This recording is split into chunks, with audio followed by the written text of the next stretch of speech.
Building an identity beyond achievement. We're going to talk about this in today's podcast episode. So, welcome back to the Men's Mental Health podcast.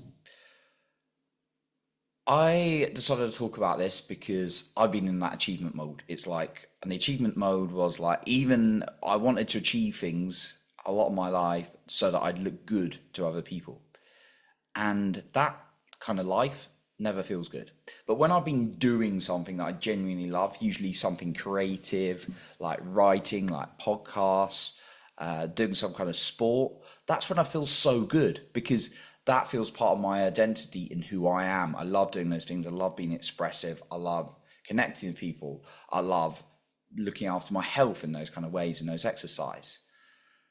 And that makes me feel really good, building my identity around that rather than I'm going to suffer and then going to achieve something and then that's who I am. I'm the guy who works through stuff. Now, you do have to work for things, of course, right?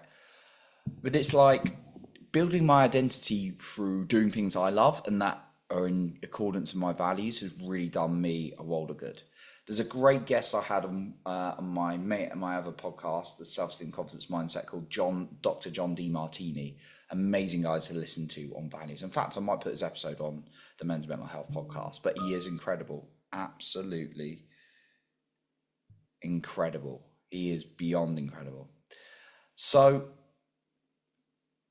really knowing that who I am and therefore creating my life from that has really, really helped me. So there's something I've learned from one of my teachers, and it's this model. It's called the be, do, have model.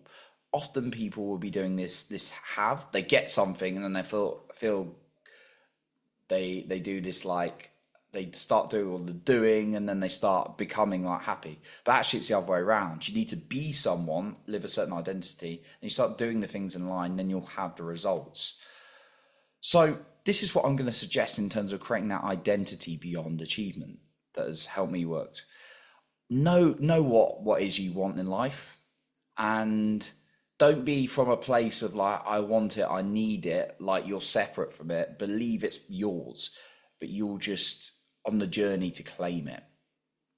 So say you want X amount of money a month, or you want that relationship, or you want that body, I went through the 3 different categories there, right? Who do you need to become in that process? I know for me, I've had to change even this year. Like we change is like not optional. We're going to change, right? Biologically and everything. And psychologically, we're going to have to change as well to adapt to things, right? But what things do you need to change about yourself consciously? Who do you need to become, right? So what do you want and who do you need to become?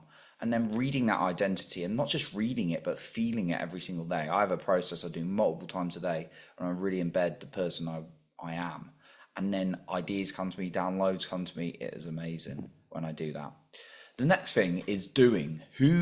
What do you need to do every single day? And make your habits not overcomplicated. Make them very, very simple.